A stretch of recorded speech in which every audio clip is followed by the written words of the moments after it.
So we are here today. This is the third webinar. We had already two last week and the week before. So the Mediterranean Forest Research Agenda was first done in 2010. And then now, more than 10 years later, we are renewing the exercise. And EFIMED, which is the European Forest Institute Mediterranean Facility, is preparing the next one. And this is why we are here today for the third webinar. So EFI is the European Forest Institute, as I already mentioned, and our headquarters is in Joensuu, and we have offices all over Europe, in Rome, Brussels, Bonn, and here in Barcelona, we have EFIMED, the Mediterranean Facility. So our forum, when we will be launching this Mediterranean Forest Research Agenda 2030, will take place in Barcelona at the end of this month, like in more than 10 days from now. So if you didn't register yet, you still have time to go and register to come to the forum. It's only a physical, so in presence. To prepare this forum, to prepare this agenda, EFIMED invited people from all around the Mediterranean, researchers, stakeholders from different types, as forester, engineers, or ministries, policymakers, and they were consulted to see what are the priorities for the next 10 years. We have 4 different themes they were identified.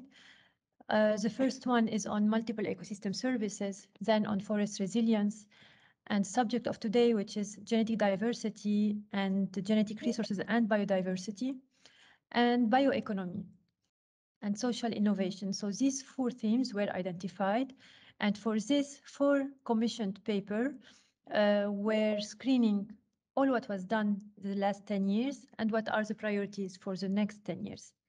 So the webinars are now the objective of those webinars are to see if we forgot something, and to see also how much the question we identified are applicable in your countries. So we gathered a lot of information for the last 2 webinars, and today we are here to discuss the research question around management of biodiversity and forest genetic resources. So for this, we have with us today Bruno Fadi from INRAD Avignon, who will be presenting. And we have all the team of EFIMED, my colleagues from communication, Sarah, Gerard, Carola, and we have also with us supporting in all the webinars the youth task force of SilvaMed, so Rhea, Leila, Hiba, and Simon today, who will be facilitating the discussion. So now I will pass the mic to Anna Maria, who is a researcher in Neo4jen EFIGEN facility. She will animate the webinar and facilitate the discussion. Anna Maria. Thank you very much, Magda, and welcome everyone. Today I'm really happy because I will be the one presenting Bruno Fadi, who is a geneticist with an ecology background and a 30-year experience in Mediterranean forest ecosystems. Bruno Fadi is a senior scientist and deputy director at the Ecology of Mediterranean Forest Research Laboratory in INRAE in Avignon, in France. And he's interested in many fields related to forest genetics and ecology, from breeding to conservation, and has published over 100 articles and book chapters. Currently, he's focusing on how genetic diversity is structured at broad and fine geographic scales in relation to natural ecological factors and human impacts in Mediterranean tree species. He coordinated the Horizon 2020 project Gentry, which aimed at optimizing the management and sustainable use of forest genetic resources in Europe. And with this, I will give the floor to Bruno to present what he has for us today. So Bruno, the floor is yours, and you have 25 minutes. Thank you very much, Anna Maria. Thank you for the introduction, and thank you to EFIMED for the invitation to present today. I'm of course very happy that forest genetics and biodiversity is one of the major things of the Mediterranean Forest Research Agenda for 2030. It was not the case in the previous research agenda where genetic diversity was somehow embedded in other fields of importance. So I think it shows that genetic diversity, this seldom considered part of biodiversity is on the rise, not just in the Mediterranean, but also worldwide. So this morning, I will present a paper commissioned in this respect by EFIMED. It's a paper called Forest Genetics Research in the Mediterranean Basin. So it contains a bibliometric analysis, an evaluation of knowledge gaps and perspectives. In the next slide, you see the huge list of authors. We were 38, actually. And this list is important because all the authors come from different countries around the Mediterranean. And that was important for us for the two things that we did in the article. Yeah, you can move to the next. First, a survey. And for a survey to be meaningful, you need to have the right stakeholders. And we did a survey with these co-authors, those 38 people, and coming from the different parts of the Mediterranean, both Europe, Asia, and Africa, we felt confident that the survey was meaningful in terms of, well, you'll see the questions that were asked. And then on top of that, to have a broader, I would say a more, a less personalized approach to gaps and perspectives, we did a bibliometric analysis. And for this, I would like to thank very much Eduardo Esposito, who performed most of the analysis. He's currently with EFIMED in Barcelona, and I had a great time working with him and on this subject. So what we did is a bibliometric analysis, which I will describe. So first of all, we ask ourselves, what is the Mediterranean? And of course, you can have very many different approaches. You could use a bioclimate approach. You could use a strictly around the Mediterranean Sea approach. We used sort of a political approach where the Mediterranean is the countries that are part of FAO Silva Mediterranea. So as you can see on the map here, it's both countries that are surrounding the Mediterranean, but also countries that have part of their surface within borders with some sort of Mediterranean climate, or at least they're part of the political agenda with FAO Silva Mediterranean with related to the Mediterranean forest. So with this, what you see on the map is the publication output of the different countries colored from red with the highest output to yellow in the lowest output in terms of number of publications over the period that we studied, which is 1990 to 2020, so 30-year. We did this 30-year period because we thought it would be meaningful to look at it over 3 decades and not just a decade where the Mediterranean Forest Research and then agenda was occurring. And so you'll see what kind of results we have. So in the next slide, I show you the survey we did. So it was important for us to have both an impartial, I would say, approach with the bibliometric analysis and a more partial approach using what people were feeling about the questions that we asked. And so you'll see in the end that it makes it possible for the paper to have 2 different types of results that we could analyze. So the questions were pretty straightforward. They were related to the previous research agenda, so the past 10 years. So what did you think the main research breakthroughs were in your field of research, forestry, genetic diversity? How do you think those breakthroughs were linked with the past agenda? how did conservation and sustainable use of genetic diversity improve in your country? What do you think are the main research perspectives for the next 10 years? The main research avenues for which Mediterranean countries, your country, has something to propose versus should tag along with what is going on in the world. So those were the questions to which there was no strict format to answer. So we got different types with sentences, keywords, etc., etc. And I'll show you later what some of the main things that came out of this. So now with the bibliometric analysis. So a bibliometric analysis is a rather complicated thing, but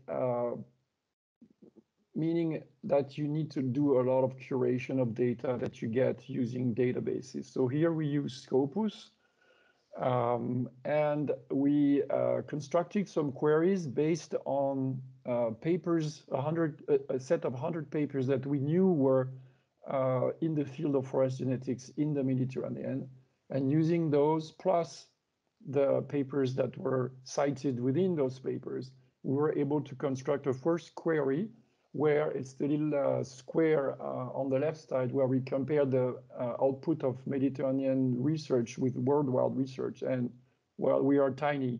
We are a tiny group compared to the rest of the world. But nevertheless, as with the rest of the world, this is a field of research that is increasing. Then using the what is written on the right side of the graph here, we use another query where we refine our questions, and we got more papers, and we're able to compare those papers first with the general output of research in Mediterranean forests. And again, genetics is a small field, 3.8 to 5.2% of the total publication output of Mediterranean forest research. But if you look at the graph, what you can see is that the trend of research over the years actually is at the same level as the trend of research worldwide. So Mediterranean is blue and worldwide, no, I think it's the other, yeah, Mediterranean is blue and worldwide is orange color. And there are some periods where the trend in Mediterranean accelerates, for example, in the middle decade there, where, well, as markers became available, DNA markers became available, there was an increase in the pace of research. But overall, there are peaks yearly, but if you look at the bold lines, you can see that those trends are similar. So Mediterranean, the research in forest genetics in the Mediterranean is not lagging behind in terms of the world research in that field. The next graph shows how the research in the Mediterranean is distributed among the 3 continents that comprise the Mediterranean. As I think that's one of the probably one of the major obstacles to which actually we didn't analyze in this paper, but it could be one of the major obstacles to have projects, common research projects across the Mediterranean, focusing on Mediterranean trees and forests. It's because we're not a political entity. And that creates difficulties to build projects in common. Nevertheless, what you can see here is in the 3 decades, you can see the share of the European side of the Mediterranean. That share is large, but decreasing comparatively, meaning that Asia mostly and North Africa are increasing their share in research in the Mediterranean forest genetics, and that's good news. The next slide shows how this research is organized in terms of keywords. So the main keyword that that interest, meaning the most interesting thing for researchers in this field is how genetic diversity is structured within, so that's the within diversity, and among, that's the differentiation keyword. And that type of research, which is, I would say, population genetics in itself, is almost 2/3 of the research output. The remaining 1/3 of research output is those green and blue keywords. So the blue one, which is actually the most cited one, it's the least important in terms of number of times the keywords are used, but it's the most cited one, is around phylogenetics, phylogeography, trying to find out where the past refugium were. So it has to do with history and how diversity is shaped by large past climatic events. So the field of biogeography and phylogenetics. And the other, the green cluster, is a cluster that is related to adaptation, actually. So you see popping up keywords like climate change, drought adaptation, and so on and so forth. So it's the part of the research that is interested on how phenotypes and genetic diversity is structured, but how it is variable, but in terms of adaptation. And although it's a rather small share of the total output, this is a share that is increasing, as you will see later in the next slide, actually.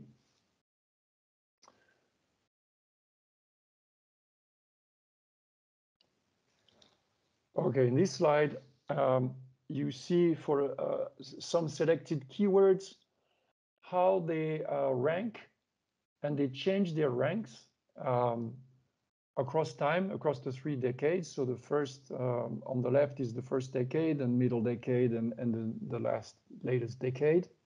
And as you can see, some keywords like within population diversity, the ones at the bottom are the ones that remain the most important for researchers across time. So diversity, differentiation, conservation, phylogeography, and so on, those ones remain the ones that keep their rank. But as you can see with the twisted lines in this graph, some of them change their ranking quite a lot. So some are related to the type of methods that are used. For example, you see isozymes losing its ranking because nobody used that type of methods anymore, almost. And microsatellites, SSR markers, increasing their ranking to 21st to 2nd across time. So it's a show of changing methods, but it also this graph also shows a change in preoccupations, I would say also. For example, if you look at drought stress, it moves from 23rd to 6th in terms of ranking, and this is a strong indication that this is an important topic, obviously, for geneticists. Also, breeding is gaining importance from its position in the least important keywords to one of the most important, I guess, meaning that breeding is seen as an option for adapting forests to climate change, because the two are part of the same cluster. All right, now what I'm going to show you is the focus on some specific areas that popped up from the survey, which were not necessarily important keywords when we did the bibliometric analysis. So this is where the survey gains its importance, and we selected 3 areas that came out as of important to researchers in their countries from the survey.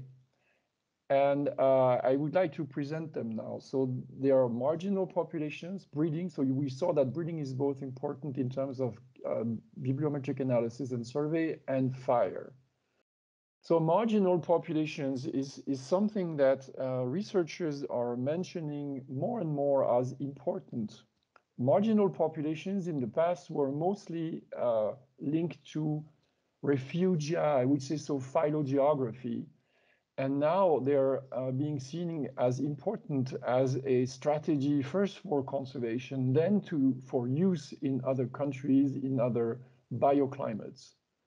So marginal populations is a topic of importance, a rising importance topic.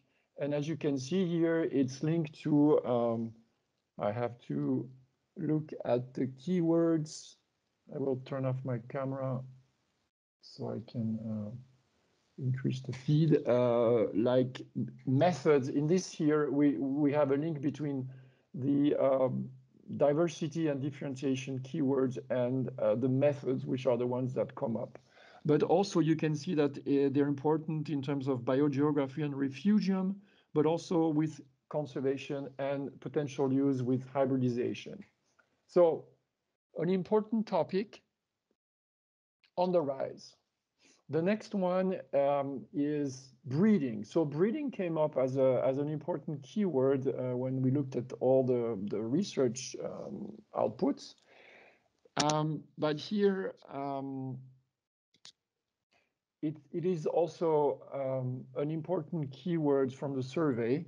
And you can see that it is linked to quite a few, quite many keywords of importance. So I have overlaid the ones that are most important. Drought stress and genetic resource. So again, breeding as something that has to do with breeding new material that is resistant to drought stress. And I think this is a change in paradigm in our thinking, and also considered as a way to create genetic resources or even protect genetic resources. The last keyword of importance from the survey, which didn't actually pop up in the bibliometric analysis, is fire. Obviously, fire is an important thing for the Mediterranean. And here we can see fire related to keywords, well, related to genetic diversity, but also drought stress, climate change, selection, meaning that there is a potential for selecting material resistant to fire at some, I would say, to some degree. Perhaps, I don't know if you see the whole screen, but the colors on those diagrams from blue to red show the time when the keywords became the most important. So the red is the newest, and the blue the earliest. And so, yeah, those two keywords pop up in relation to fire at the latest period than simply looking at the genetic diversity of fire-prone versus fire-resistant populations. So if you, after this presentation, you want to go back to the paper, you will see that there is an indication in there of the importance of some topics and how this importance changed over time. And now I will come to a part of the paper where we put some perspectives. And perspectives were put in relation to what is written here, a growing awareness worldwide of the importance of genetic diversity for resilience and adaptation. Genetic diversity are not just trees, as you would see in breeding, but also forests, as in population, genetics, and conservation, but also not just forests, but also habitats. I have just read a paper here linking evolutionary potential. So genetic diversity tells you something about evolutionary potential and extinction risks. So we do have this growing concern. It is shown, I think, from the fact that it is one of the themes of the Mediterranean Forest Research Agenda, but it is also an important topic for example, the post-2020 at the UN level, the post-2020 biodiversity conservation for the CBD. And this growing awareness of the importance of genetic diversity is because it tells you many things about demography. It tells you many things about natural selection. It tells you also something about risk management, and it empowers stakeholders, not just researchers, but stakeholders, to do a better conservation of their habitats. So at the end of our paper, what we propose is some pathways, research pathways, to reach what we called a solution to manage climate-induced risk and human pressure on Mediterranean forests. So it's how genetics can do that. And we use a very simple approach, which I think is the basic approach that everyone uses in science. First of all, you have questions and you explore. Then you experiment, doing all kinds of things. For example, here you can use common gardens.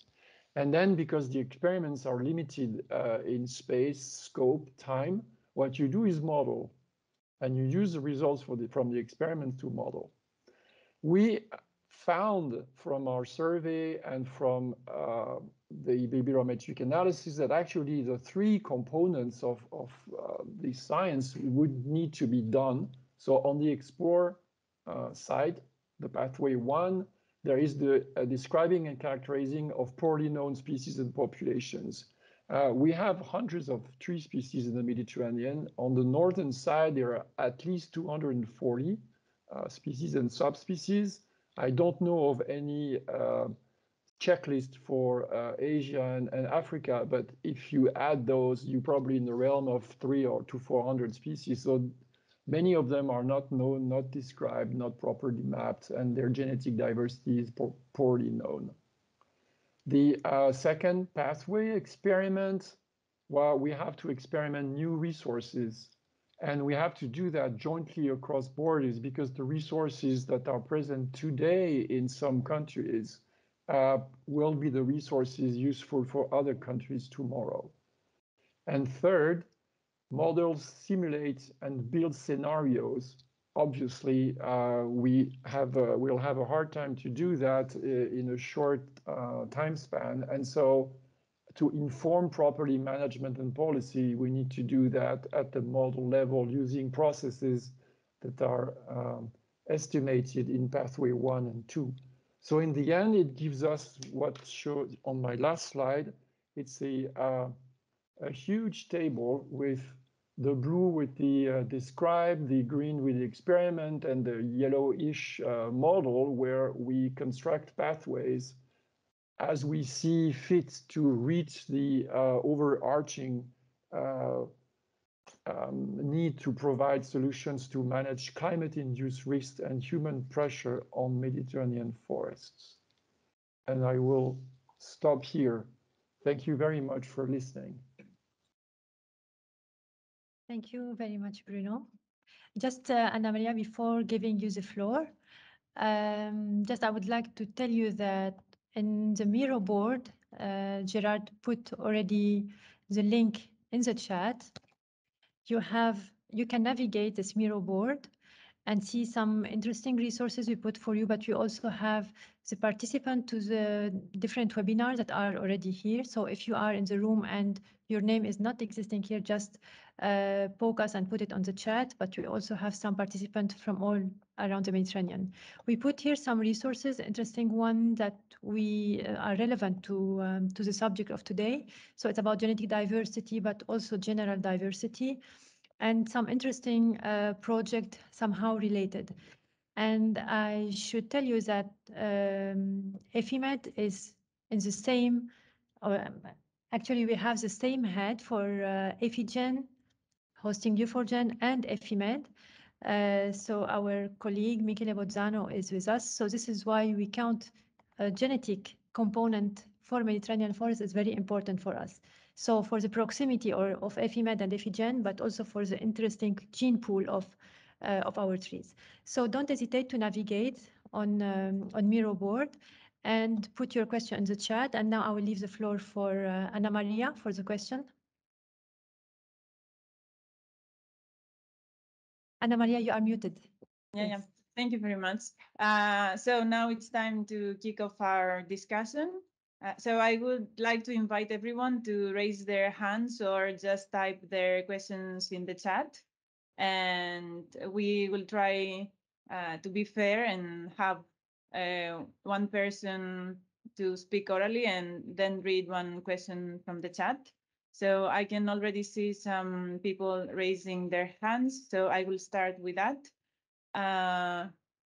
Sorry that I cannot read his name. Is it Bro?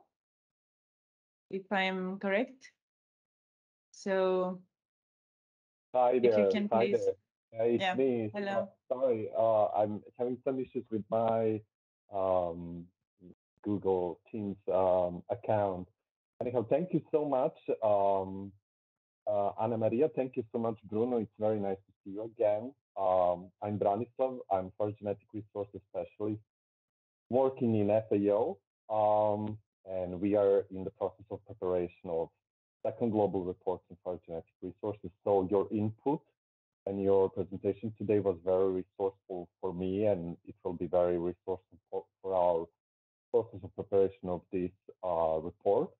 I have two questions for you, dear Bruno, and the first one would be regarding marginal populations, which you actually mentioned in your presentation. What is your opinion? How much we can depend in the future on marginal populations, especially in the Mediterranean region and an area as a resource for future conservation measures and ecosystem restoration? Yeah, that would be my first question. All right, thanks for the question. It's a very broad one. I would say that as part of biodiversity, we have sort of a moral need to conserve populations that are at risk. And with climate change, I think marginal populations in the Mediterranean are at risk, at higher, increasing risk compared to what they were already. Whether or not they they will be able to contribute is still up in the air, because theoretically speaking, and with the first data we have, it does seem true that marginal populations have specific adaptations that are not found in others. But it is not true of all marginal populations, because some of them are marginal only in a geographic sense, and they actually inhabit bioclimates and soils that are typical of what you would find in the core area, in the core distribution. So that's why in the paper we stress that we need to explore and test. There is one European project starting this month, which is called Opt Forest, which has one of its goals is actually to test those marginal populations and see what kind of specific adaptations they have because of where they are and because of natural selection. So in many cases, I would say we don't know what the value in terms of breeding, in terms of resources for the future are, but as a safe bet, and because we have a moral engagement to conserve biodiversity, we should make a special effort to protect those resources, either in situ and ex situ in some cases. Thank you so much for your answer. Yeah, I find marginal population pretty much interesting for future research endeavors, and yeah, it's for sure work in progress. And I'm really looking forward to see what countries, especially in this Mediterranean region, will do strategically regarding conservation and future research projects on marginal population. My second and last question for you, thank you so much, is regarding a little bit about biotechnologies. And from your opinion, what do you think, what future might bring in the forestry area, especially in the Mediterranean region, regarding conservation aspects with gene editing and transgenic technologies? What are perspectives of those technologies in the efforts of the conservation of different forestry species, biodiversity in the Mediterranean region? Thank you so much. Yeah, well, biotechnology in the sense that you're mentioning gene editing and GMOs has not been explored in the Mediterranean. In fact, in many countries, it is not a research pathway. But I can see two things. Breeding is a biotechnological tool to create new diversity. So that's one way of doing it. It's well rooted in most countries around the Mediterranean, and there are ways to do that. And second, I think that natural selection is a super powerful, I would say, method to create diversity. And that's certainly one of the options that countries should keep in mind as opposed to techno-based solutions, which are necessarily limited in scope because we will not plant things everywhere. I mean, natural selection in natural habitats is important because most countries around the Mediterranean do not plant trees. They rely on natural regeneration. For example, in France, tree plantation is only 13% of all forests. So it's a significant share, but it's not the largest share by far. Thank you so much for your answer. You give me a lot of things to think about. Thank you, Bro, and thank you, Bruno. We have one more question from Elam, and then I see one more hand. Elam, please. Yeah, thank you. It was very interesting presentation, especially the models and outcome. I have one question. For example, in Iran, my country, I see that the amount of publication is in the high amount, but as I know, just a small portion of the forest of Iran is Mediterranean forest. So is that any effect? Is that have any effect to the result or the survey? And the amount of the Mediterranean forest is considered in the survey or not? Thank you. Yeah, thanks. It's a very good point. Actually, when we constructed the query, and that's what you saw on the map, we restricted the query to Mediterranean type forest and species. So the output of Iran that you see on the map is only that of forests that are and trees that are Mediterranean. So we had a whole long list of Mediterranean trees in the survey.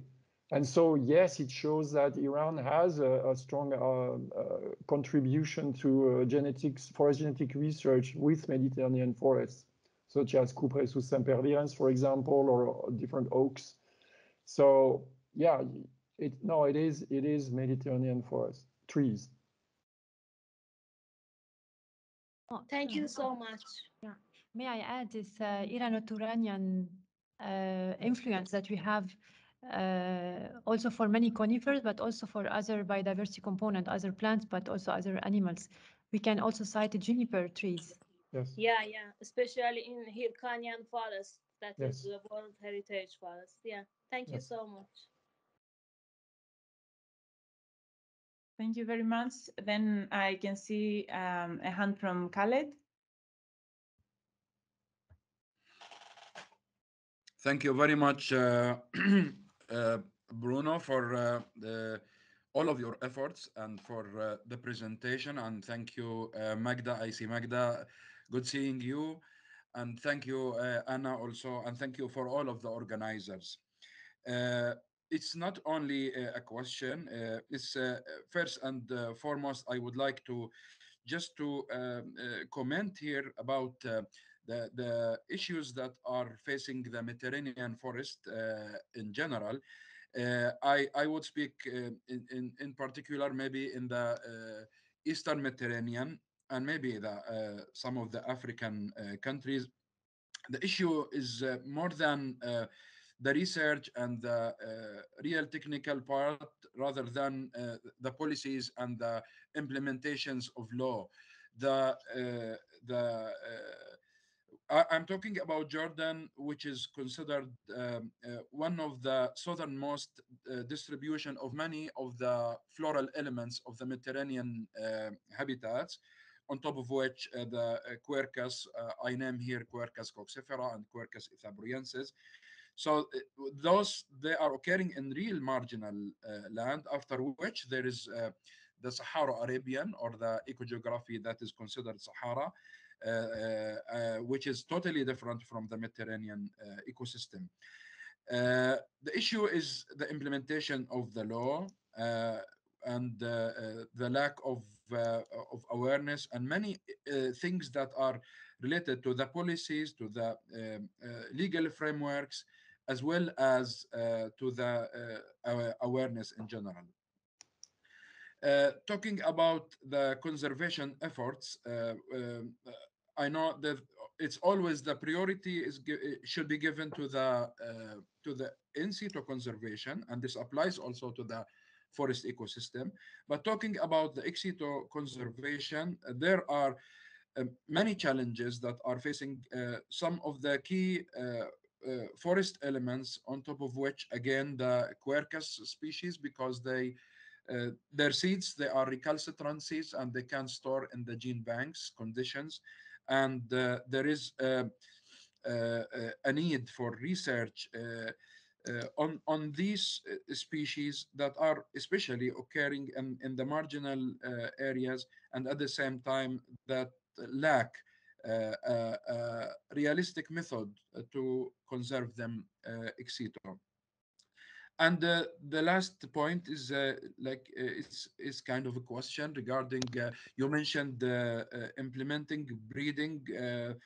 I'm not sure if I got it right to induce maybe diversity. Would that be sound as per if you are proposing this in the context of restoration? Would that be sound using the human intervention induced diversity? In contrast, or as contrasted to the natural selection that is always choosing the best. Thank you very much. Yeah, thank you. I'm very glad to see you in person. I mean, at a distance, but we worked on the paper, and now we have a chance to chat some more. Yeah, it's a good point. I think using human intervention with breeding for conservation can make sense if the populations you want to conserve have very low diversity. I have in mind the example of the Florida panther, which had a super low genetic diversity, was inbred and was declining fast, and they intermixed, they hybridized actually this panther with the Texas panther. It's one of the examples that come to mind, and with this they were able to restore the population of panther in Florida.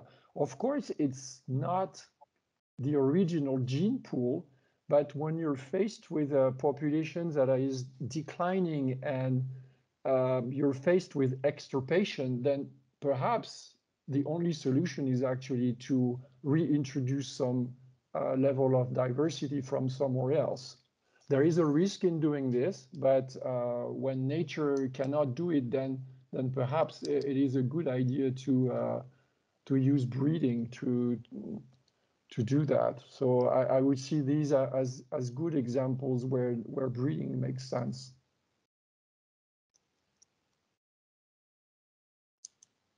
May I just comment here just a little bit regarding there is a difference between dealing with the kingdom of animals because plants are static, and normally in the norm to change to transfer the propagules from one place to another, it's much more difficult than animals in many cases. So for me, I'm uh, I'm in preference in general to leave it to the nature to do what is proper rather than inducing diversity myself. That's it. Thank you. Thank you very much. The discussions are becoming more and more interesting. So I can see two more hands there, and we don't have so much time for the discussion. So I would like to ask the floor for Rea. No.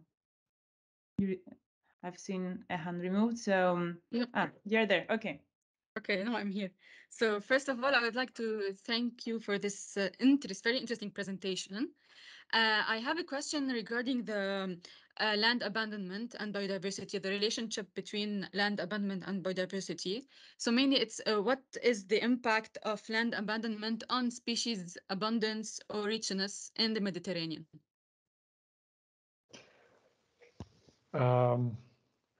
Thank you for the question. I'm not sure I'm the best person to answer that. The way we have seen land abandonment in Europe, in the countries of Europe on the Mediterranean side, is actually an increase in biodiversity compared to, for example, the state of habitats in the 19th century. So land abandonment was an occasion for natural species to come back and reinstall themselves on old pasture lands and agricultural lands. But I don't know if it is the case in other countries, and maybe others can answer that. We can't hear you, Magda. Yeah. So yeah, maybe I can just tell you that it's a very hot topic that will be one of the cross-cutting issue discussed during the forum, because we are reading a lot of papers about the positive effect of land abandonment on biodiversity just by reclaiming the space, but it will have also bad effects on some species that are light demanding. And many practical management practices are against or for this. So this will be discussed, and of course there is no one solution fits all forests. So it will depend also what are the species we are targeting. But yeah, so this is an invitation again to come and discuss this together. Okay, thank you, Rea, Bruno, and Magda. We don't have much time left, but before that, there is another issue or another hot topic, let's say, epigenetics in forestries and climate change. And I would like to hear about that from Francisco Javier Gallego Rodriguez. Are you there?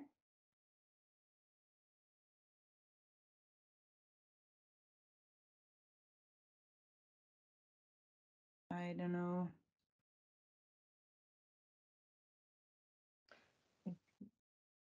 Yes, he's here, but he's muted. Yes.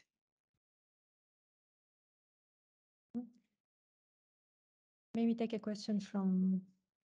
Okay. I see that we don't have much time for questions. Maybe we can move on to the next to the mentee and then come back later on.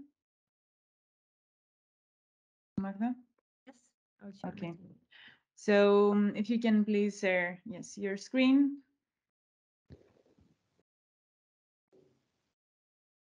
So here we have our key research questions identified. And what we would like to do now is to go to the Mentimeter and then have a series of questions there. So to do that, you will need either to go to the menti.com and insert the code you can see there, or if it's easier for you, probably with your mobile phone or your tablet, you can scan this QR code and you will go there directly so that we can then share with you the questions. Sorry, I cannot see for some reason, the code.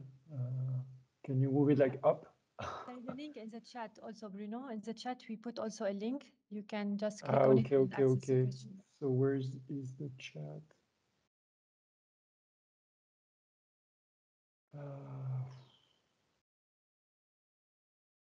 I don't have access to the chat for some reason.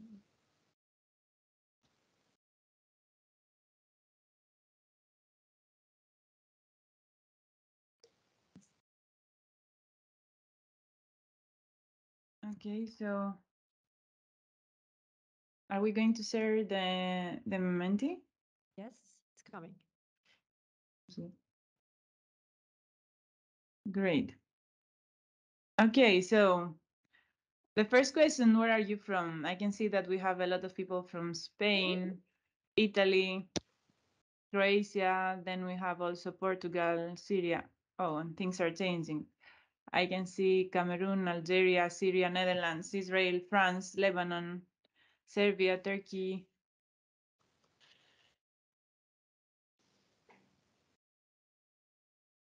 Do we have new entries? Croatia. We have around 22 people voted. 23. Belgium.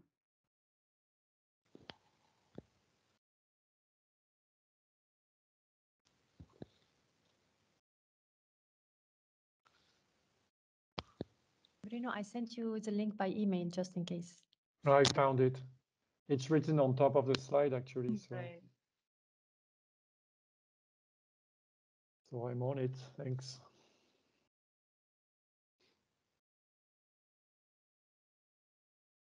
Okay. I think that we have an overview of the participants, more or less. Oh no, we still have Czechia.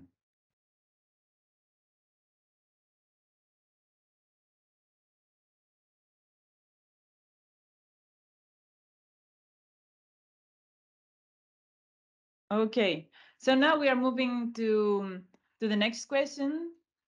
Before we have shown you the slide with all the research questions. Now, what we want you to do is to vote among those questions if they are irrelevant or very relevant to your country. So you can see 8 questions here, and you can vote on them based on what happens in your country.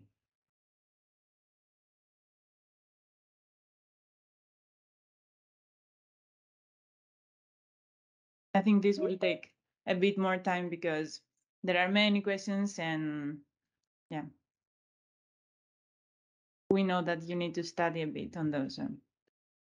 We will be patient.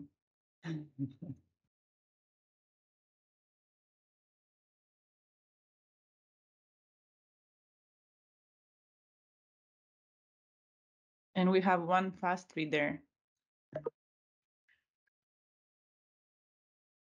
Okay, so while you're doing this exercise, I can just read out loud the questions. So the first one is, what is the potential of Mediterranean tree species to establish at northern latitudes? The second one is, how efficient is the natural dispersal ability of Mediterranean trees tracking their optimal conditions? The third one is, how can the alteration of key interactions between species lead to fragmenting the entire interaction web and hinder whole community migration? The fourth one how should landscape level management strategies be designed and implemented for lasting impacts on biodiversity at habitat, species, and genetic levels?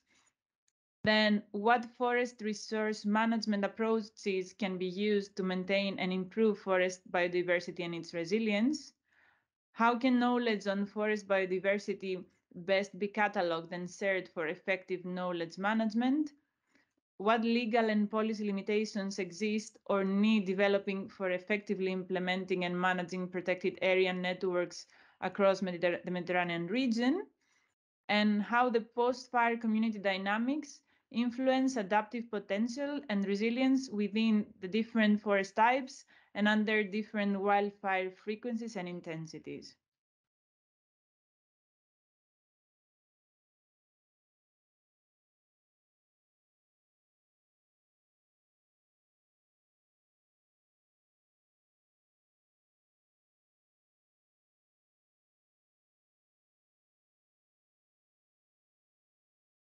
From the first 16 responses, I could say that all those questions are quite relevant for all the participants.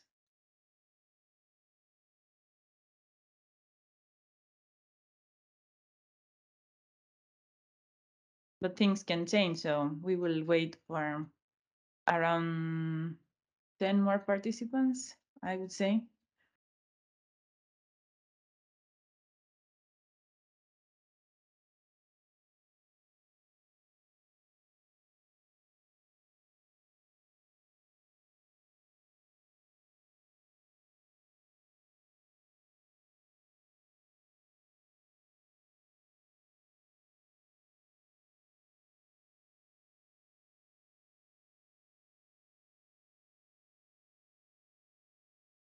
Okay, we are almost there. We are waiting for a few more answers.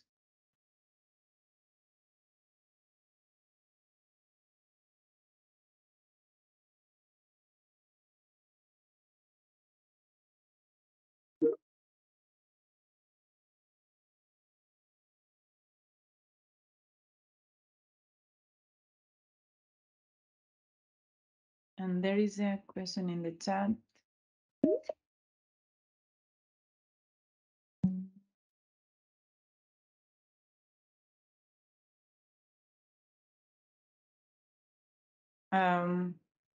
Magda, do you want to reply to the question in the chat? Yes, I'll read it.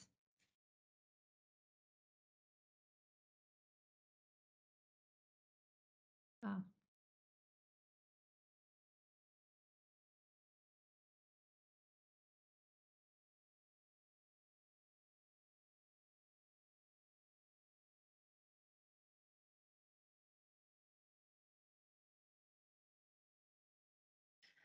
In fact, when you entered in the beginning your country, we can track which country replied what, so we can exclude the non-Mediterranean.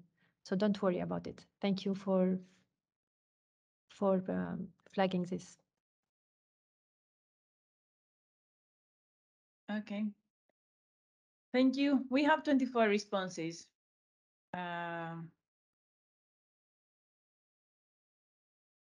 Is it time now to go to the next question and the most challenging one? Well, so do you think that there are any missing research questions? And okay, first reply that, and then we will see who will need to go to the next slide.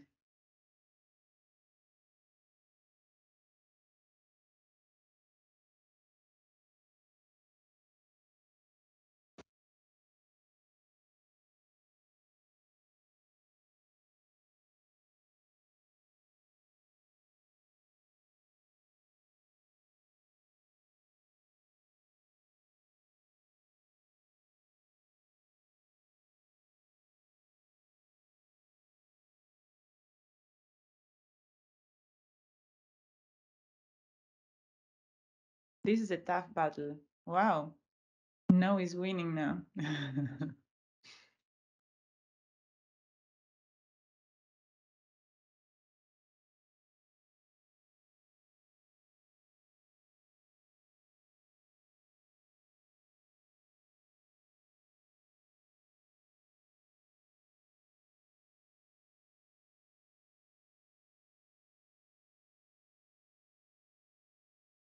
Okay, we will wait for a few more people.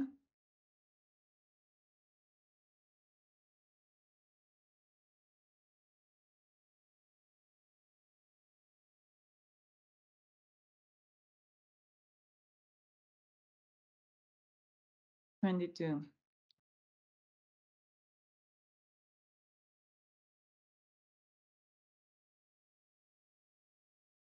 Okay, even if more people said no, which means that we have covered all the research questions, we will go to the next slide for those that they voted yes. And here we want to ask you, what is the research question that you think that is missing?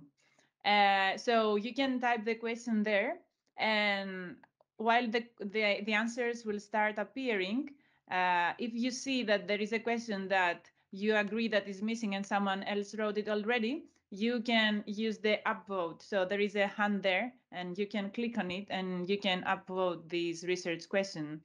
So you can upvote all of them or some of them, or you can write all the research questions that are coming to your mind that are missing.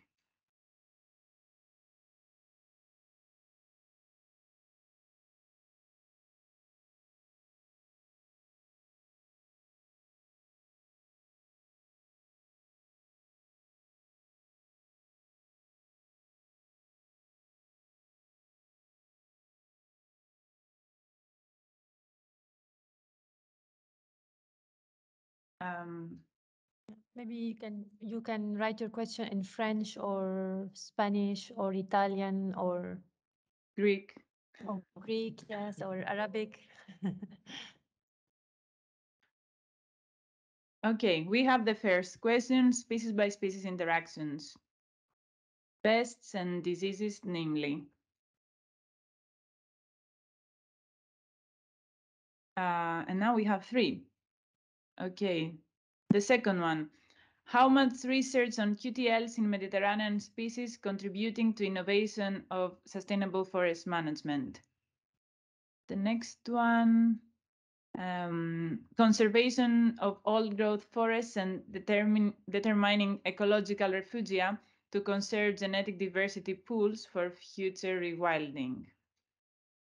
The next one, conservation efforts may be dependent on local resources. How to integrate this issue in our science?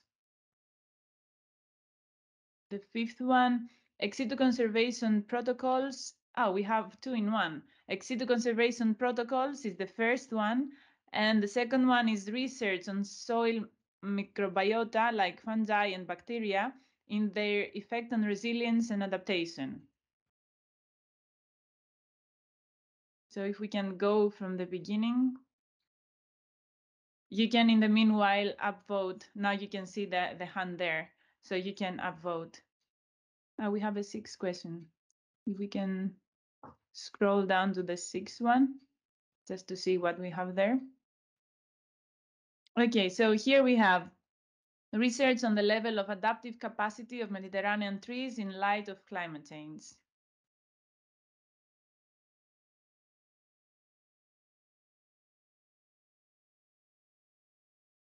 And we have new questions.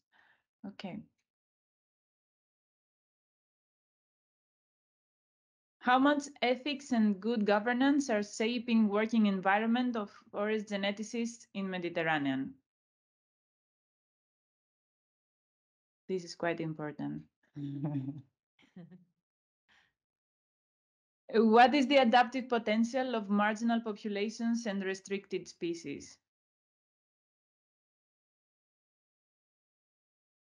But you will not be replying to this question now.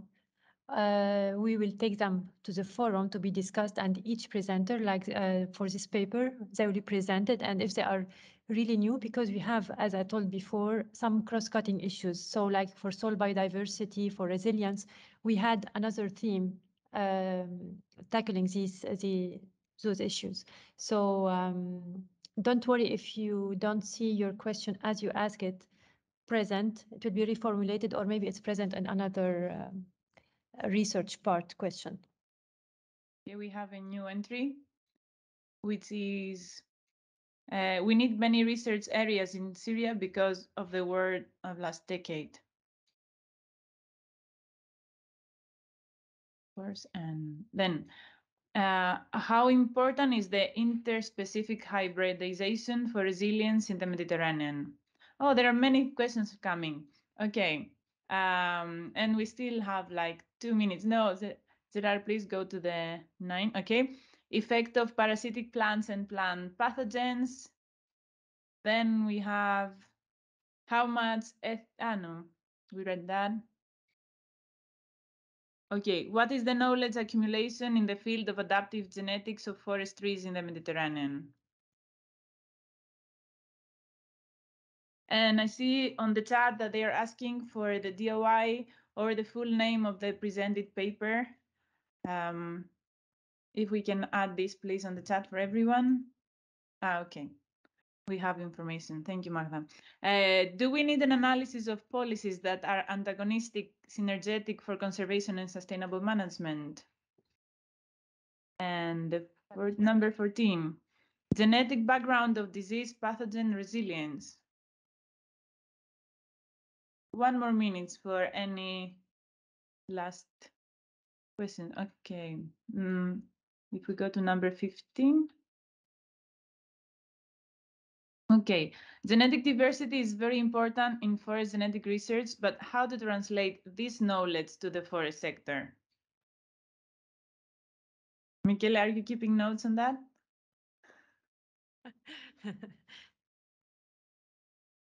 And number 16.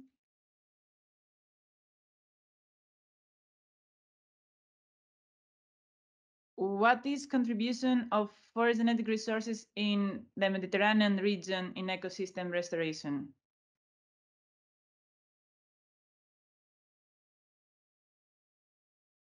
Okay, I think we have doubled the questions that we have done. So we started with 8 and now we have 16 more. So I think we are good. Thank you very much for that. And now it's time to go to the next item in our agenda. So now we are going to have a discussion about the main results and reports during the forum. And right. And to do that, we are going to we will be moved to breakout rooms where we are going to have our discussions in smaller separated rooms. And to do that, you will be there automatically, so you don't have to worry about where you're going to go. But just think a little bit, what are the main challenges in your country to implement the research proposed? So this will be the question that you're going to discuss there. So now is it the time? Yes, yeah, we'll just be go moved to there. breakout rooms. Yeah. Yes, and you will meet your facilitator there. So don't worry, everything is ready. So in order to avoid any technical more problem, because we will be dividing people in rooms and then they will be kicked out, etc. So since we are not too many, we can have this discussion here about implementation, and we will reply all together to the Mentimeter about the challenges in our countries. So yeah, I don't know who of you can begin talking about the challenges that you may encounter for applying this research question, something about funding, about policies. I think we have already one hand. Anna Maria, I will hand it to you. You will be... Yes, but if you can, Martha, can you share the question just for people to have it there? Or maybe I can do it if I will share. So I see Bro raised his hand, so please go ahead. Be our first guest. Thank you so much. You can call me Bane. Sorry, tell me again. Bane.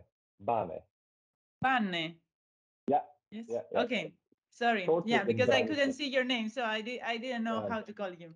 Okay. No worries. It's just technical difficulties from my side. Thank you so much.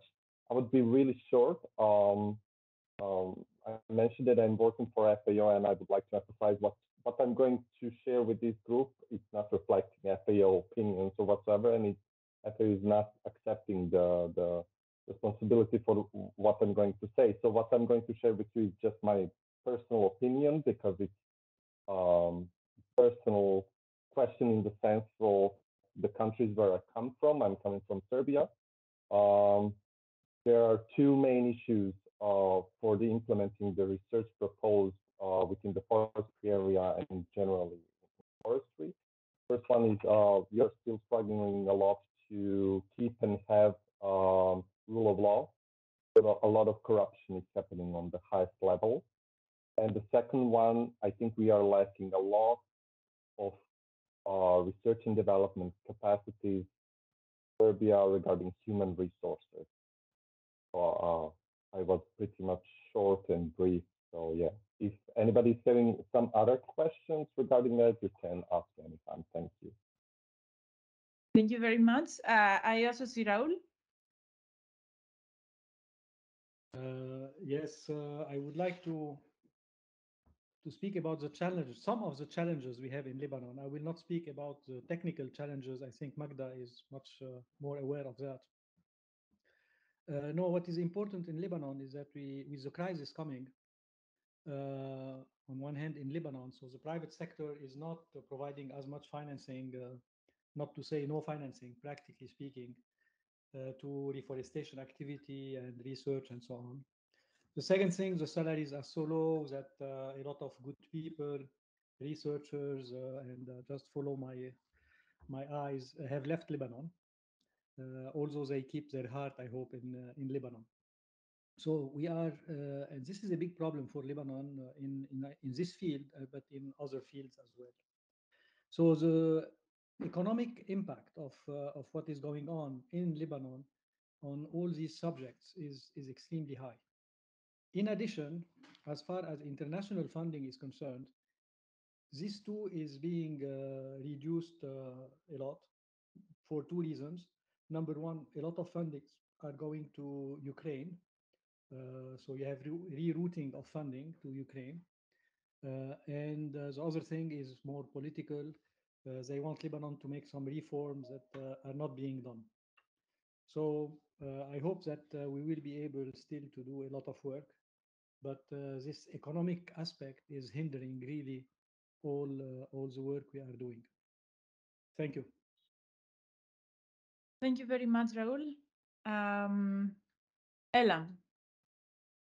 And then, no, yes, Elam and then Kalen. Elam, please go ahead. There are some challenges in Iran, especially policy challenges, because the policies are mostly top down and centralized. So it is one big challenge, and the other challenge is the financial issues, because the financial support from the government to forestry issues is very less, so it can be one challenge.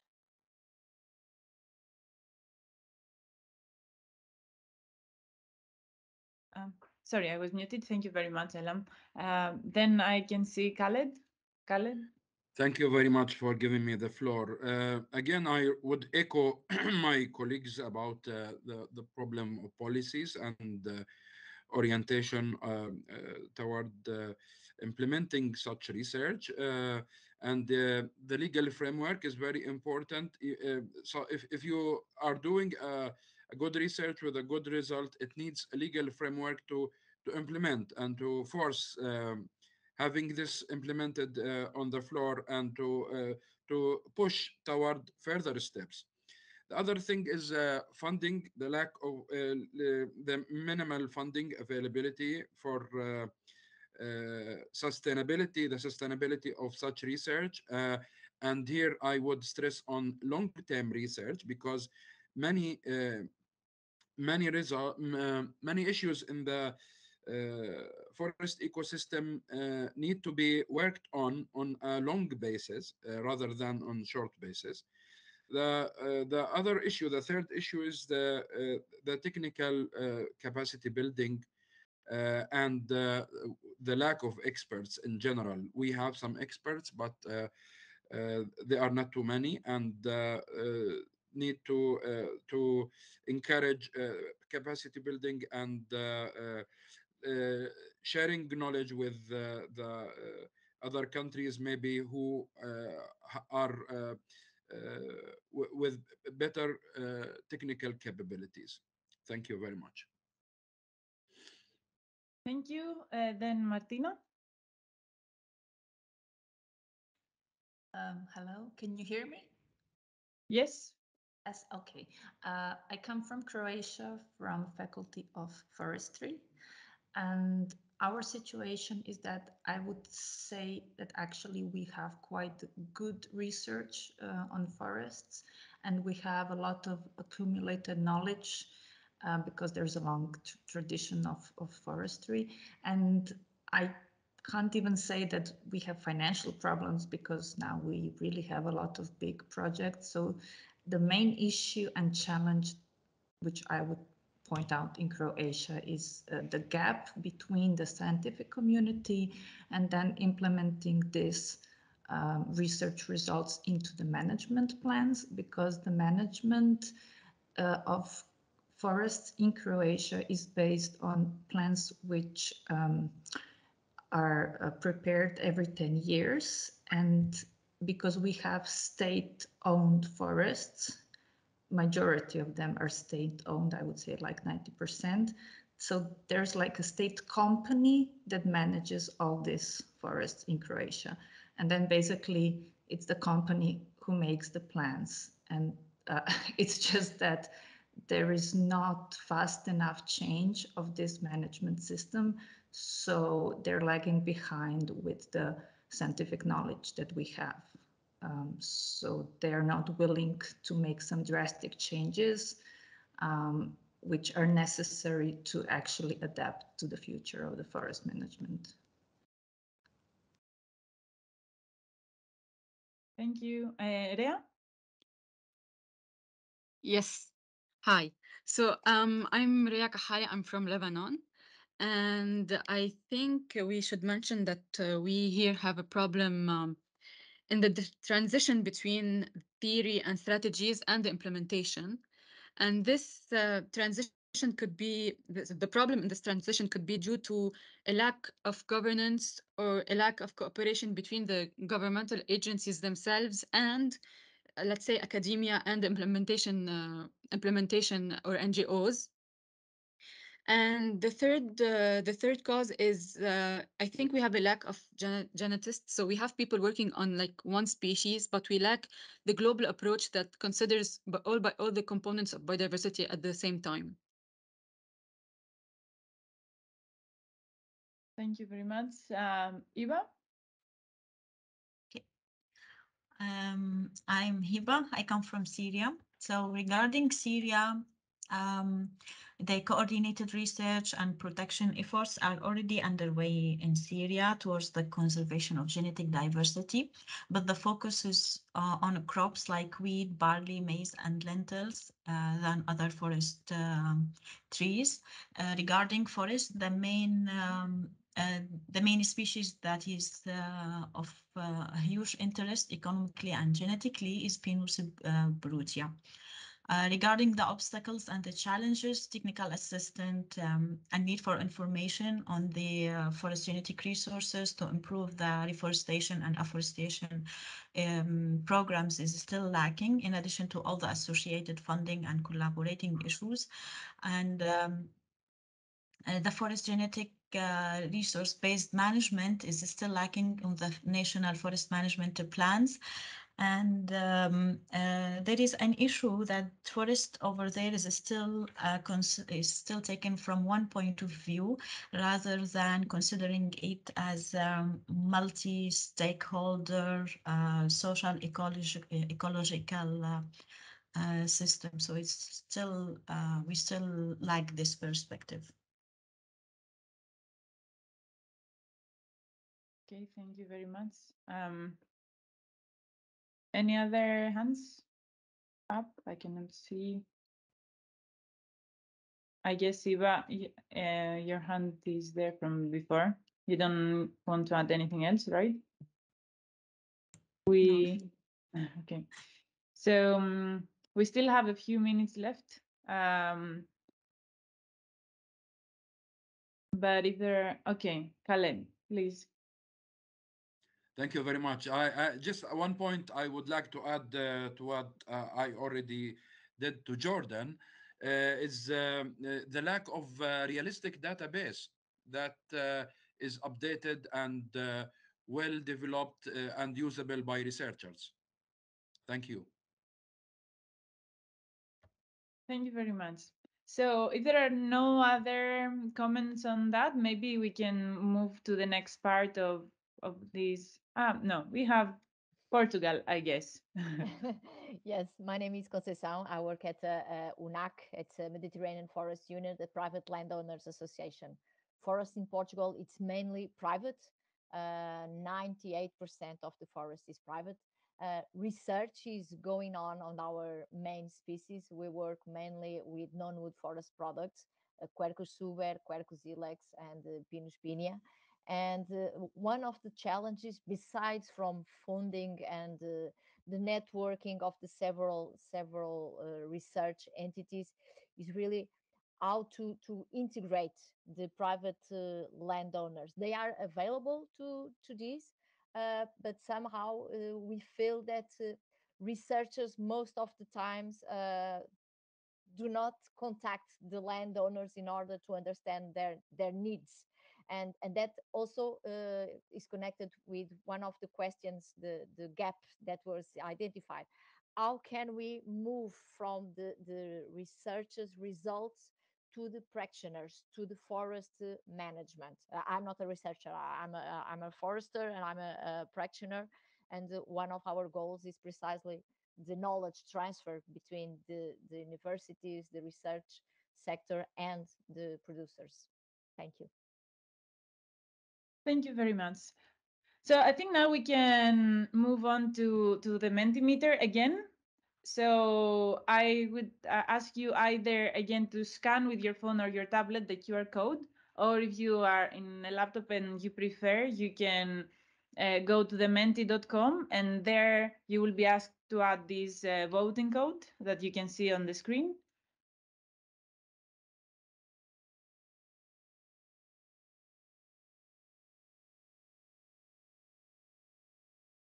Okay, and we are already there. So now we are asking you again to tell us where are you from so that we can have this overview.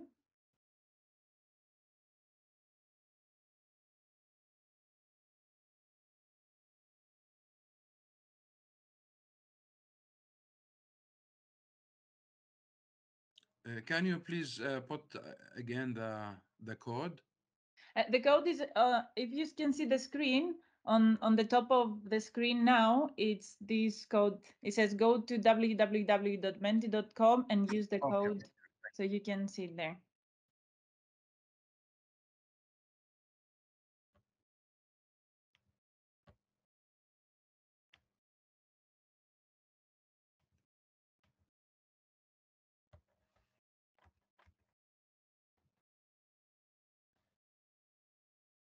So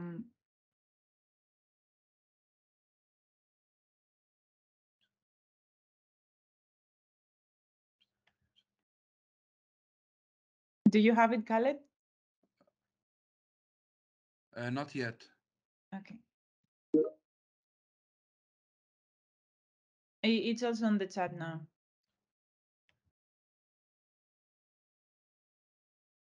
Okay, brilliant. Thank you very much.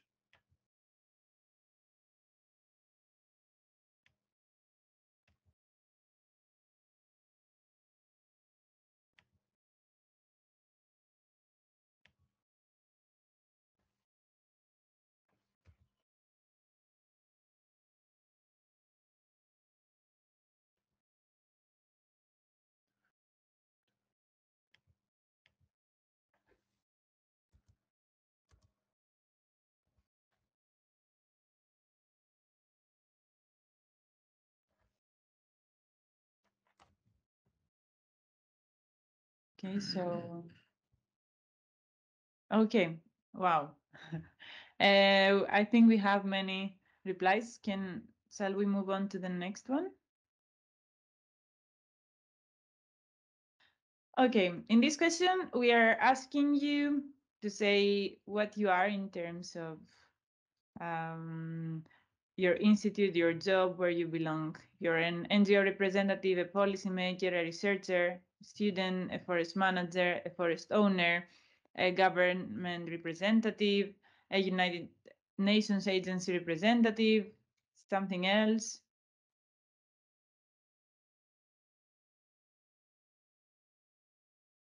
And I see we have many researchers here and some students and NGO representatives and forest managers and United Nations agency representatives and something else. More researchers. We don't have policymakers, we don't have forest owners, and we don't have government representatives.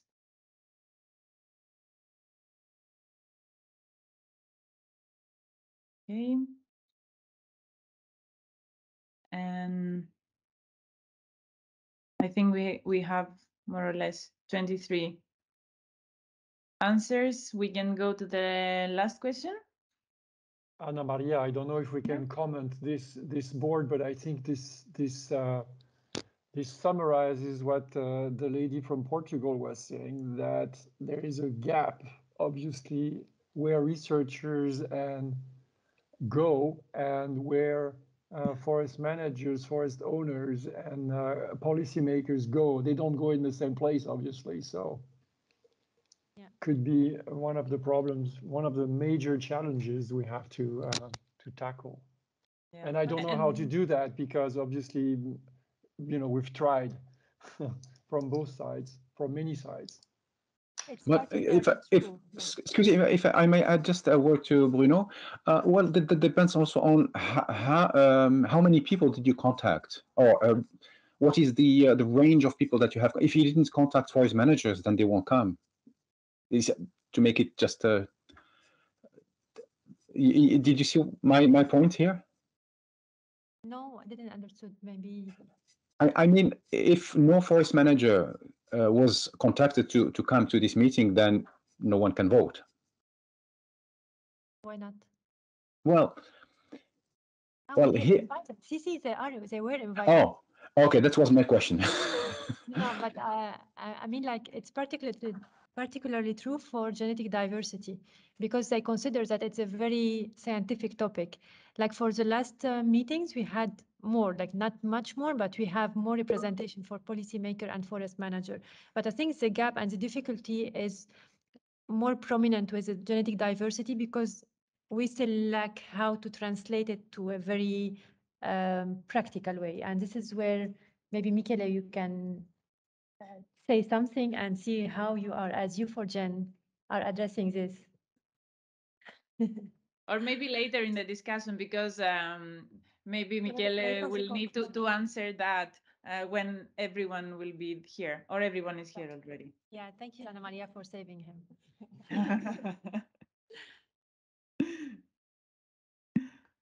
Okay, so now we have the third question, which is the main challenges in your country to implement the research proposed are.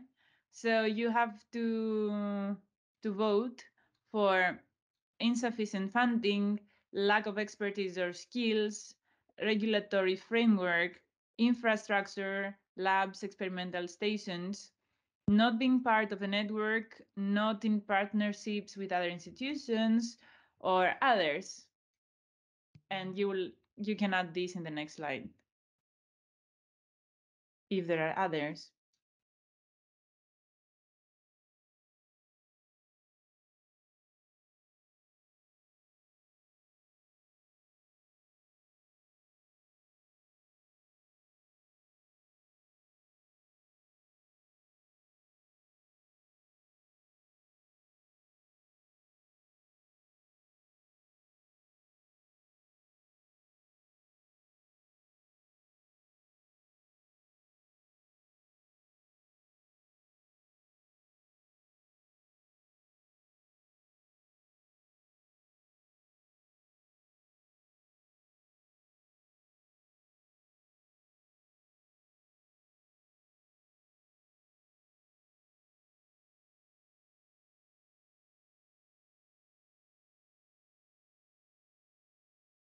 Okay, we have 20 people. We are missing a few more.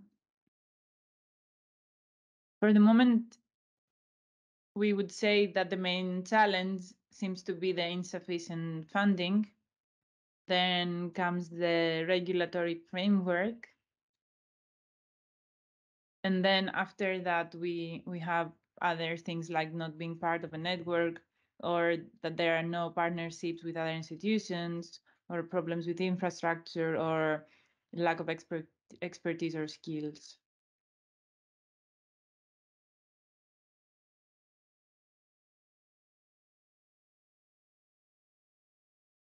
And some other challenges that probably we will see now. So here we are inviting you to write again what are the additional challenges to implement this work. So especially for those that they have selected other before, here we will need you to add all those challenges.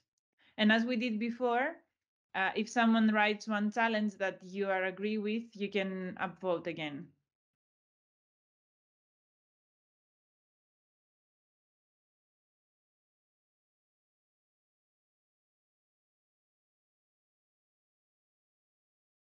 So the first additional challenge will be the legal frameworks implemented.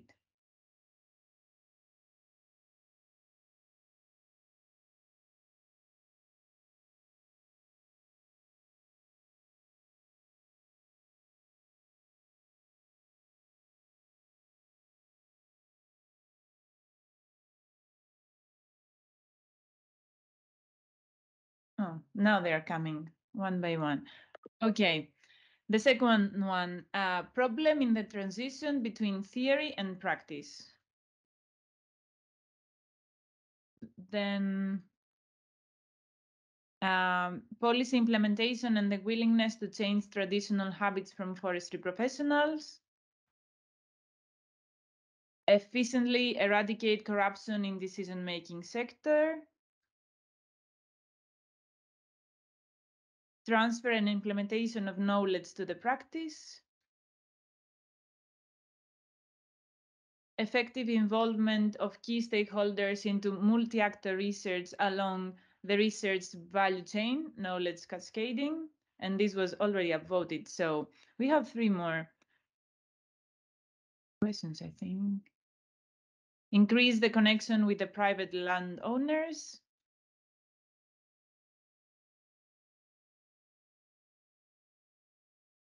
Yeah, policy implementation and the willingness to change. Oh, I haven't read that. I think okay. Yeah, policy implementation and the willingness to change traditional habits from forestry professionals.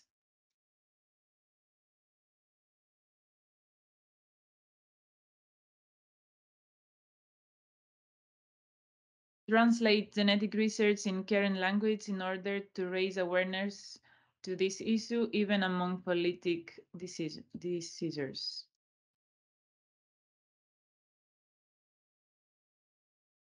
How to bring efficiently managers to the discussion with scientists. Less incorporation of local livelihoods.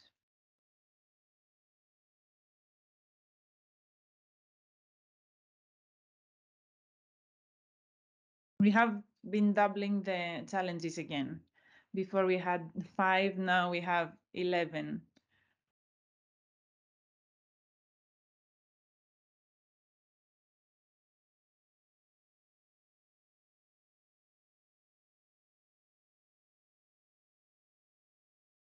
Okay.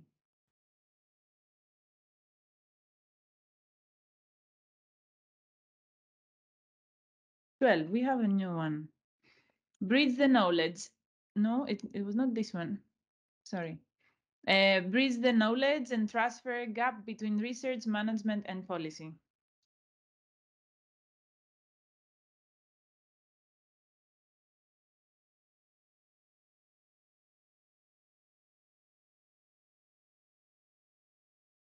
Okay, there are most of the questions are upvoted.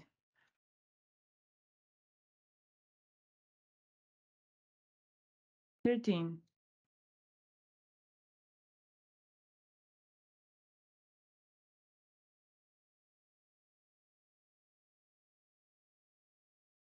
Okay, let's go back to see what is the new entry. Is this one, public funding for conservation of biodiversity, including genetic diversity.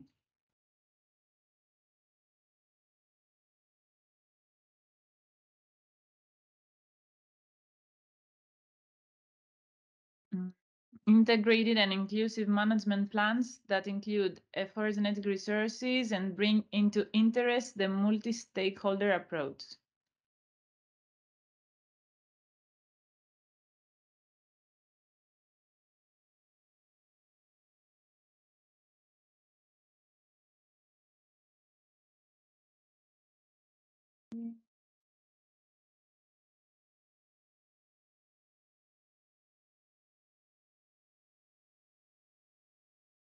Okay, I think, maybe a last 14, question number 14. Missing transfer of scientific knowledge to policy and decision makers.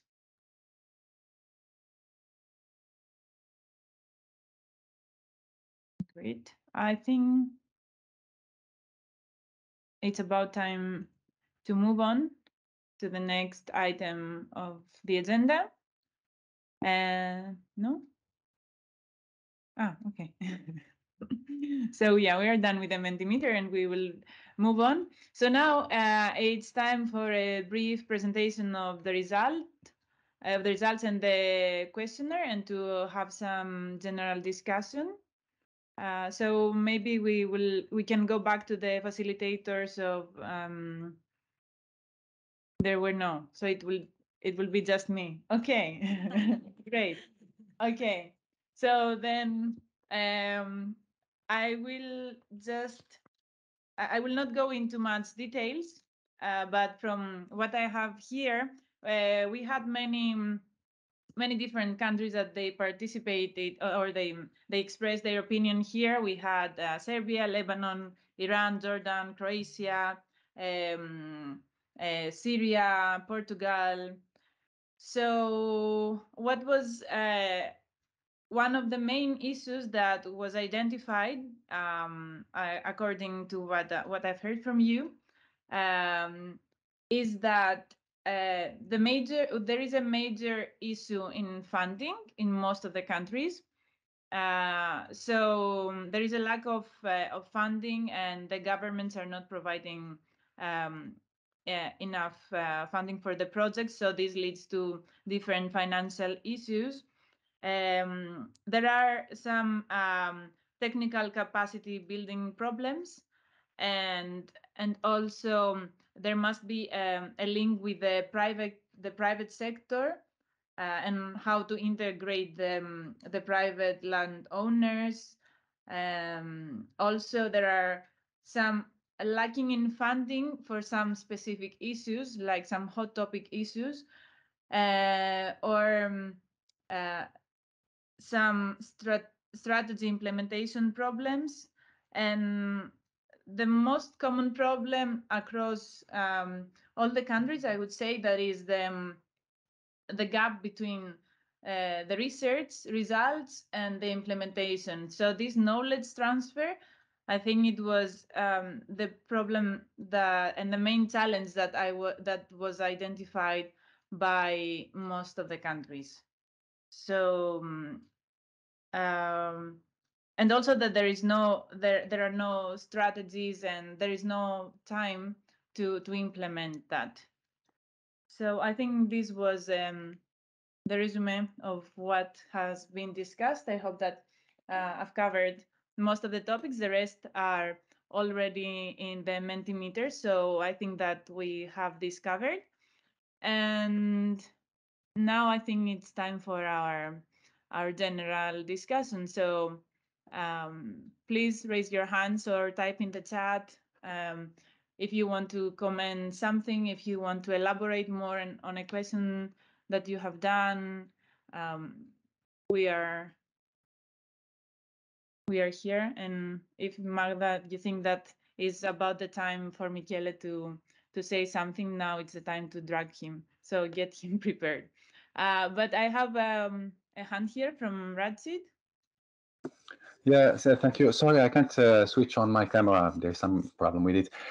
This is just to say a word about the funding. I think this is a problem that we face for everything, I would say. Today we're talking about the sorry, the CO2 effect and climate change and so on. So all our institutions want us to make, as individuals, to make some efforts in terms of science, in terms of the way of we are doing science to be to do our best to preserve the planet. And again, our institutions don't make enough effort to help us to do our efforts. And this is valid also for biodiversity and conservation efforts. We do our science, but we lack money to implement our science into the field. So what is the challenges that we are facing cannot be sorted out because we have always this gap between the funding institutions and our needs to do our science. And this is valid for biodiversity, for climate change, for all fields that are related to these impacts on human being. Thank you. Thank you very much. Ellen?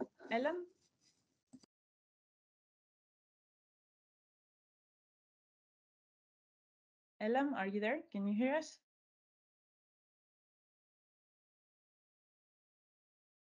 Or until we solve this problem, we move on to the next hand. So Hiba.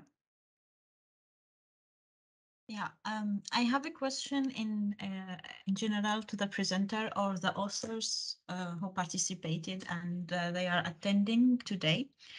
In the Mediterranean region, the most challenge is forest fires. And forest fires are among the key drivers to tree mortality and forest cover loss. What might be the reason behind a limited research connecting forest fires to forest genetic resources?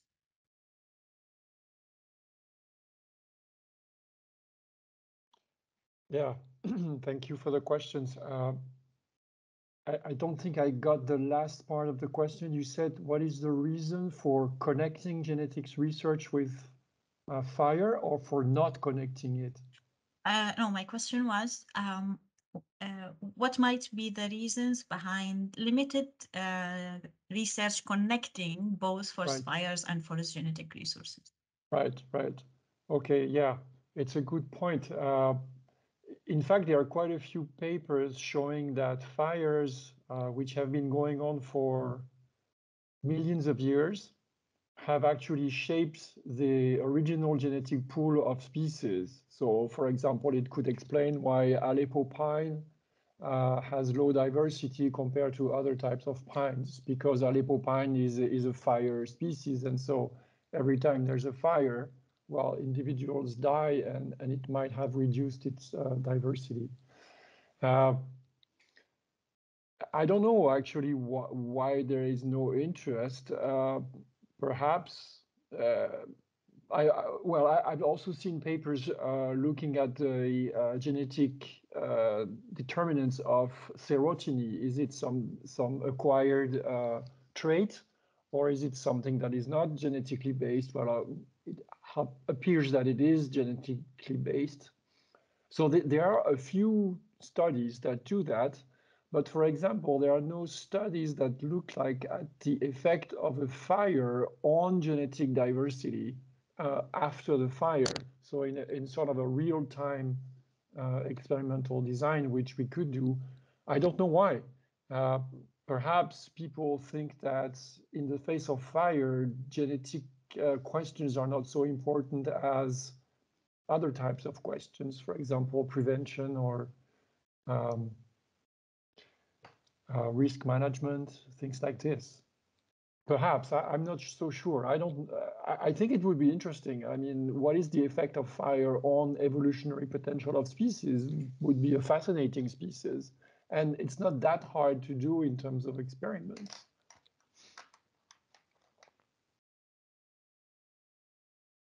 Thank you. Thank you, Bruno. Then I have Barne, right? If I pronounce it now correctly, because I cannot see the name.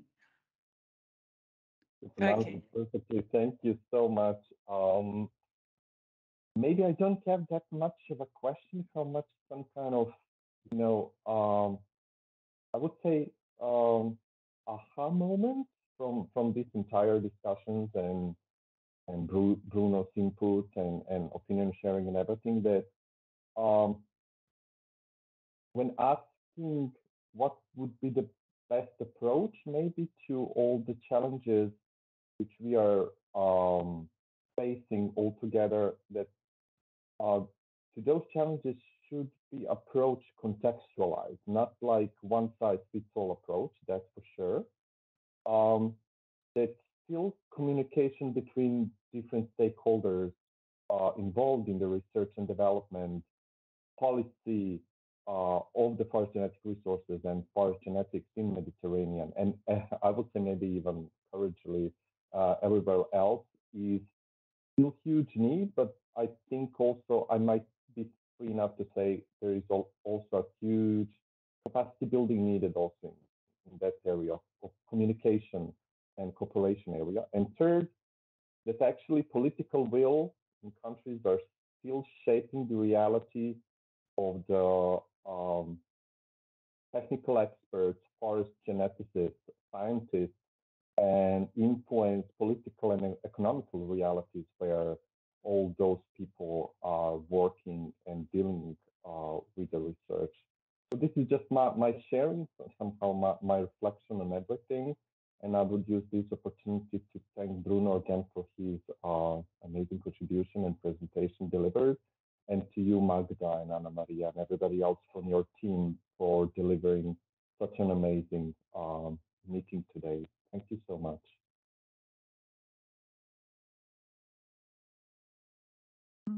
Thank you very much. I don't know if any, Bruno.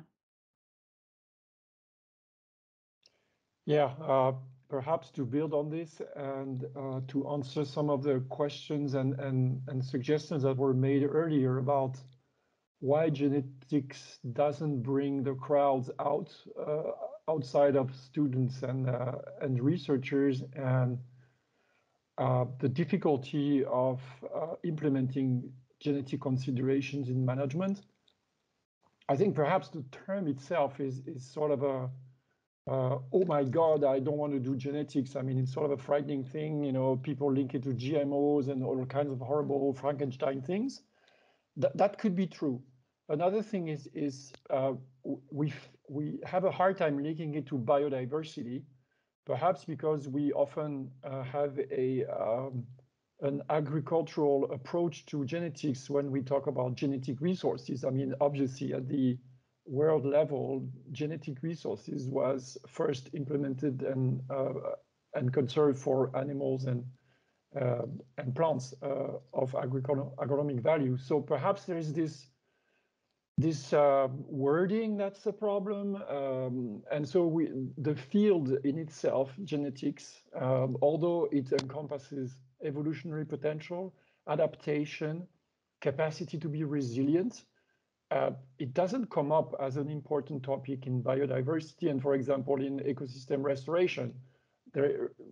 Ecosystem restoration fields often think about species, but rarely in terms of which geographic origin of the species should I be considering, or what kind of population should I collect my samples from to replant or reintroduce. So I think there's a lot of I don't know, we could call that acculturation to do, to show that genetics is actually not a strange thing in itself, but it is actually a strong part of biodiversity and management. And I think one of the things we could do is try to link the parameters we measure when we do genetics within population diversity, gene flow, differentiation, inbreeding, effective population size, and all of those parameters that are important for geneticists. We need to link them with parameters that are measured by others, like cohorts in a forest, amount of seeds produced. So make an effort to link that with the indicators that are actually used to monitor forest management practice and conservation results. I would see this as important. Of course, using molecular markers is becoming more mainstream and less expensive. So this is also, we could also reverse the proposal and say, well, forest managers and conservationists, please use that as a tool to monitor your actions as well.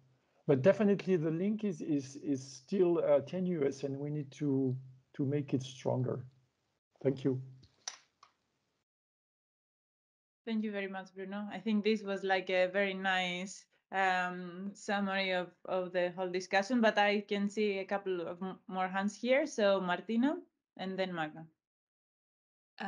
Thank you. Me again. Yeah, I wanted to share my thought that the only time that I really saw a change in my country relating to practices and management plans in forestry is when we got the Habitat Directive. And for example, I can put a parallel with the Water Frame Directive, where there is just, this obligation of a country to implement some of those aspects in the management plan of forests. So I think it's the only time when these management plans opened up and allowed for some like monitoring stuff to enter there. And I think it's a good way to approach like this problem of some other countries, particularly the non-EU countries, if there would be like a higher level document such as Habitat Directive or Water Frame Directive, which then would somehow force the countries to have a monitoring scheme for forests. And then within that, there could be something like index, which can be like a genetic index, something like a barcoding that is used now for Water Frame Directive. And maybe that's a way to go, like not the bottom up, but the top down approach. And that would make genetics maybe more, let's say, popular within the population of foresters and others. Yes, thank you. Thank you very much. And I see this as a very positive thing because we have challenges, but we also have some of them we have to solve them somehow. So we are running out of time. I think it's time to close the meeting. But before that, we have a few minutes spare. So Magda and then Khaled, or I would like to join what Bruno Fadi said, and also Martina. So yeah, we have to translate this knowledge into something they can measure. And if we have the obligation somehow to do it, it's a good thing, but also we have to complement this with education. Like people who have to implement this should be given the tool to understand what is genetic diversity and how they can apply it. So for me, formal and informal education are very important so the update in the curricula in universities should follow, and not only for people who are working in forestry, but in other management, or not only for people who are working on molecular biology, I mean. So this should be more democratic in a way, but also for continuous education for foresters, and it should be included in all capacity building efforts we are doing towards this. And here I would like just to open, maybe it's not the good time to do it, but also the involvement of the young people, especially the one who are moving from one country to another to make a PhD or something else, how they can contribute when they go back to their countries, and what is their role in bringing back the knowledge, but also building on the local knowledge, because I think from both sides of the Mediterranean we have things to share. because what's happening today in the southern part of the Mediterranean will be somehow what's happening tomorrow or already happening now in other Mediterranean. So we have exchange of expertise that should be also be highlighted and valorized and valued in the future, the near future. Thank you very much. Last hand from Khaled. Please, Khaled. Thank you very much. Maybe Magda has preceded me mentioning this. I wanted to mention that we have to make use of the old cases. Lessons learned must be.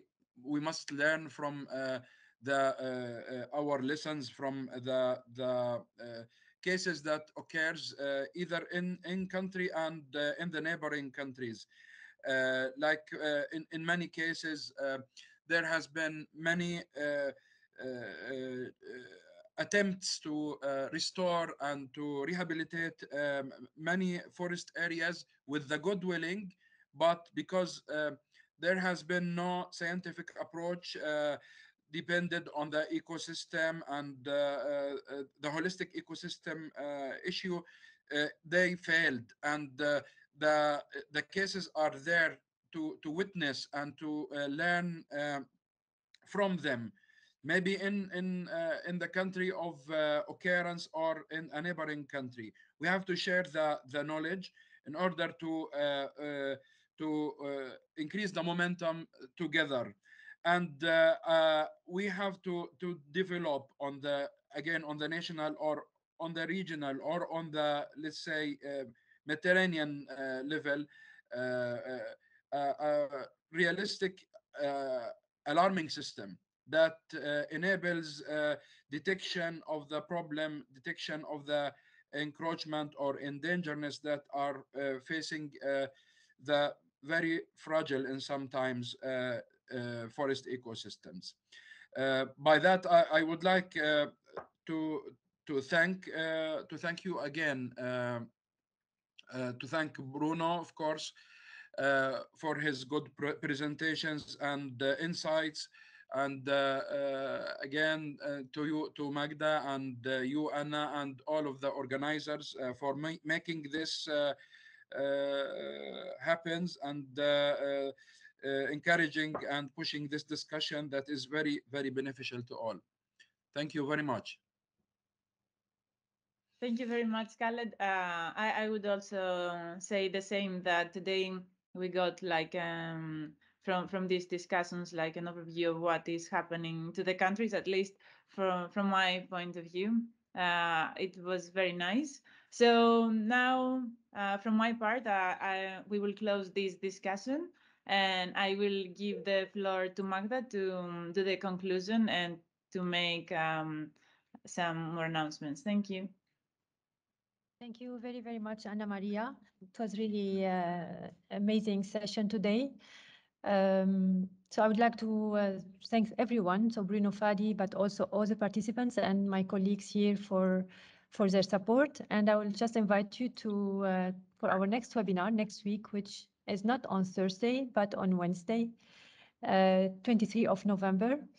And for last time, we still have possibility to register. You still have the possibility to register to the forum that will take place in Barcelona on 29 of November, 1st of December, where we will bring all what we gathered from these 4 webinars to the forum to be discussed, but also to see ways to find a way to encounter all the challenges and find a way to collaborate, to raise fund, and to make things moving forward. So again, thank you for everyone, and hope to see you very soon. Thank you very much. Yeah, thank you. Very much.